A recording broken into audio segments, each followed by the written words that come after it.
How to download APK on your Samsung Smart TV. Step 1.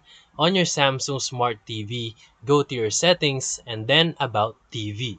And note down your IP address. This will be needed to send the APK from your computer.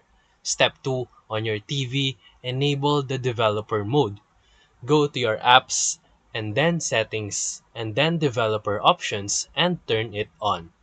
Enter your PC's IP address if required. Step 3. On your PC, download the APK file that you want to install and make sure that it's from a trusted source to avoid malware. Step 4.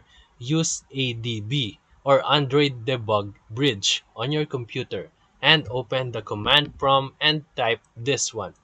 After typing this, type this one. And then step 5, once installed, check your app list on your Samsung TV and you should now see the APK available to launch. And that's it. So if this video helped you, make sure to like and subscribe. Thank you for watching.